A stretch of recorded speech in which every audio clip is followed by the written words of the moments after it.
El 20 de julio fue el inicio de los sucesos que cambiaron la historia de Colombia.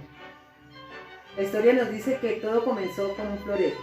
Era viernes 20 de julio y día de mercado, cuando un criollo fue a pedir prestado un florero, un acto pues en apariencia efímero, que desató en un enfrentamiento entre criollos y españoles y que culminó en la independencia de Colombia. Sin embargo, hoy en día es claro que lo que sucedió este día no fue un hecho espontáneo como aquellos que habían caracterizado la vida política colonial.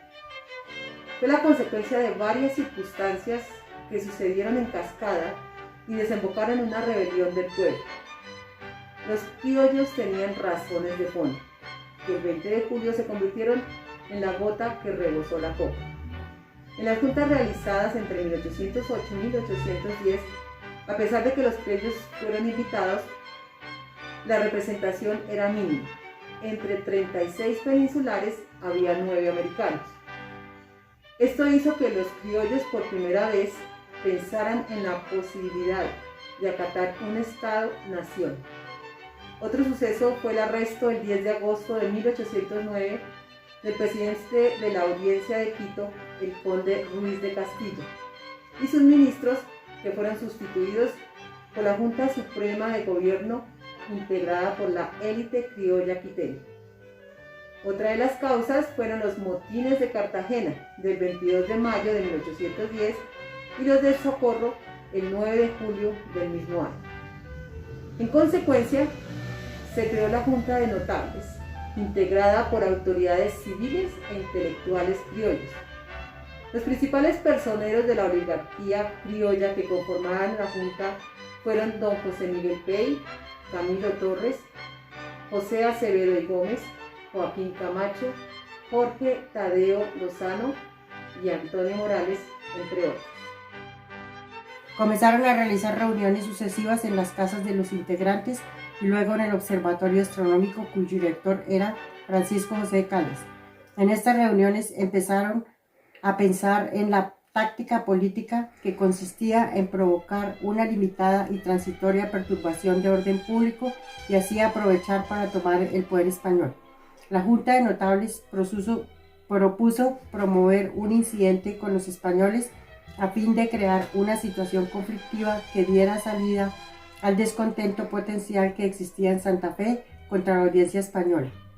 Lo importante era conseguir que el virrey, presionado por la perturbación del orden, constituyera ese mismo día la Junta Suprema de Gobierno, presidida por el señor Amar e integrada por los regidores del Cabildo de Santa Fe. Don Antonio Morales manifestó que el incidente podía provocarse con el comerciante peninsular don José González Llorente y se ofreció gustoso a intervenir en el altercado. Los notables criollos aceptaron la propuesta y decidieron ejecutar el proyecto el viernes 20 de julio, fecha en que la Plaza Mayor estaría colmada de gente de todas las clases sociales por ser el día habitual de mercado. Para evitar la sospecha de provocación, se convino que don Luis Rubio fuera el día indicado a la tienda de Llorente a pedirle prestado un florero o cualquier clase de adorno que le sirviera para decorar la mesa del anunciado banquete a Villavicencio. En el caso de una negativa, los hermanos Morales procederían a agredir al español.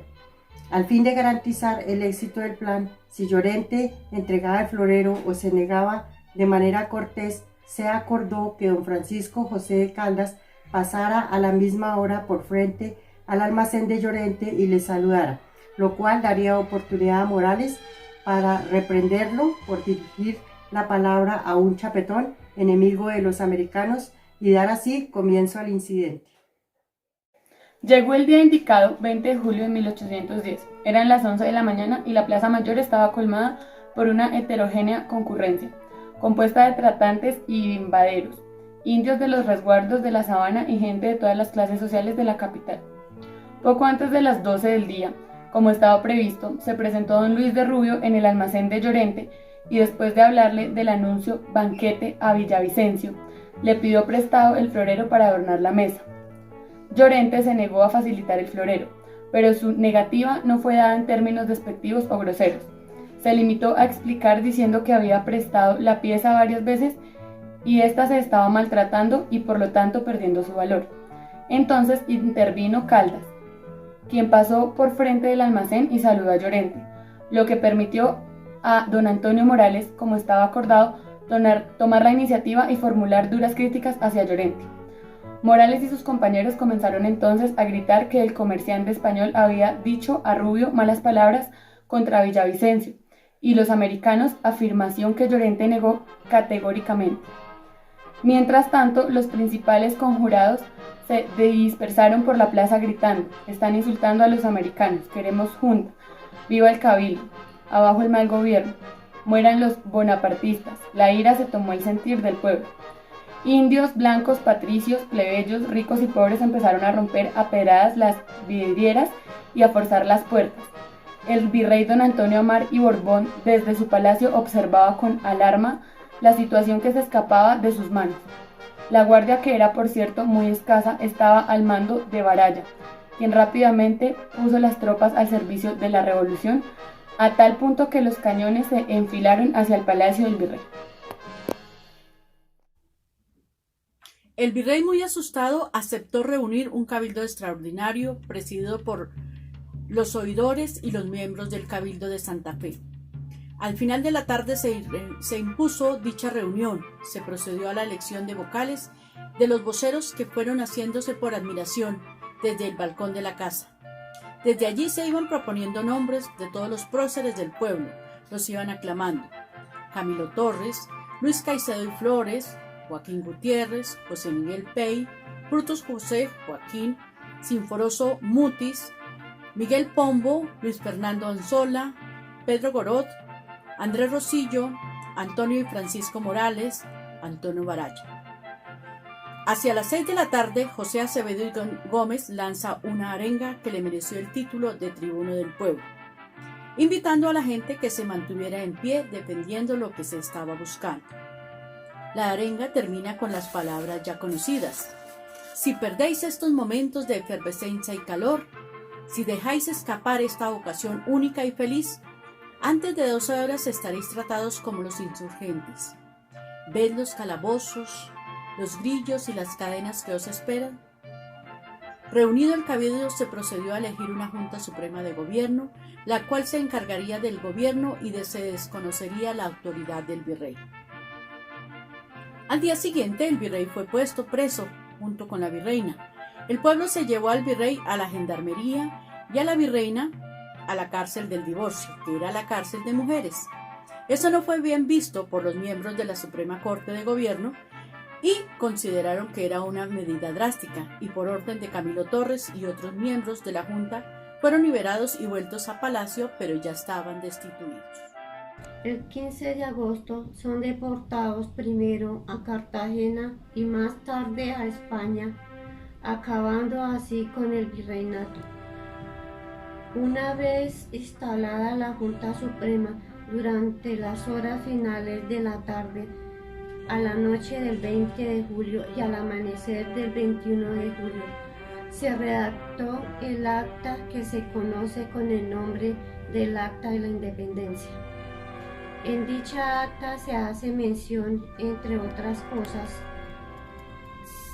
se depositaba en la Junta Suprema del Gobierno del Reino interinamente, mientras la misma Junta formaría la Constitución que lograría afianzar la felicidad pública, contando con los nombres provincias a las que se les perderán sus diputados. Este cuerpo formará el reglamento para elegirlas, y tanto este reglamento como la Constitución de Gobierno deberá formarse sobre las bases de la libertad e independencia, ligadas únicamente por un sistema federativo cuya representación deberá residir en esta capital para que vele por la seguridad de la Nueva Granada.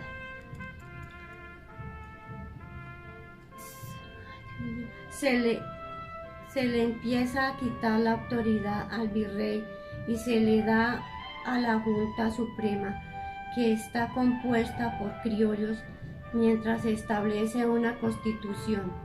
Se habla por primera vez de una constitución. Se alcanza la felicidad pública.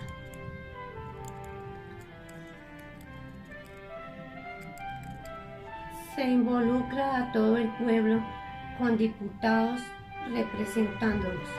Se considera por primera vez las elecciones, se dan las bases de la libertad y del federalismo.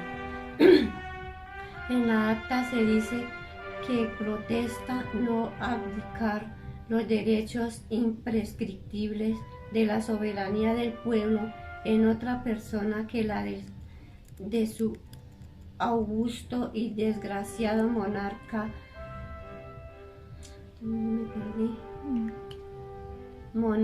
don Fernando VII. Pedían que el virrey viniera a gobernar entre ellos, algo que de antemano se sabía no podía ser, puesto que estaba preso y porque ni siquiera reinaba en España. Quedaba entonces el gobierno sujeto a la Suprema Junta de Regencia existente en la península y sobre la constitución de él al pueblo. El nexo con la Junta de Regencia fue discutido. Ahí se podía decir que no había un ánimo de independencia. Se dieron cuenta que de un momento a otro no podían romper los vínculos del pueblo con el monarca, considerado una víctima ante los ojos de la gente, por lo que había hecho el déspota Napoleón. El pobre Fernando VII vivía como un holgazán en su castillo, su padre y su madre en otro. Carlos IV, padre, designaba a su hijo Fernando VII, quien a su vez designaba a Napoleón, a un virrey, y por ello no se daba al gobierno. Esta situación no era entendida por el pueblo. El reconocimiento de la Junta de Regencia origina en el seno mismo de la Junta Suprema una división denominada regentista y anteregentista, una corriente liberal que era partidaria de desconocer la regencia, y el otro sector conservador de la Junta que era partidario de mantener el título de regencia. El acta del 20 de julio es realmente un acta de independencia. Se reconoce a Fernando VII, pero de manera teórica, porque en la práctica se da un gobierno, la voluntad de convocar un congreso, de hacer una constitución, de sentar una patria y de una vez adoptar una forma federal. Los acontecimientos continuaron en una forma precipitada, se sigue la propia dinámica de una revolución. Don José María Carbonell y otros próceres muy exaltados se mantenían durante esos días recorriendo las calles, agitando las masas para mantener viva esa llama. El 29 de julio, la Junta Suprema convoca el Congreso General del Reino, que tendría la misión de darle al territorio emancipado su primera constitución.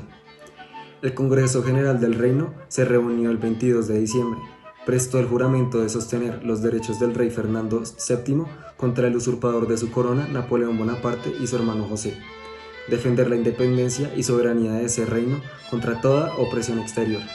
No se daba una ruptura total con el soberano español.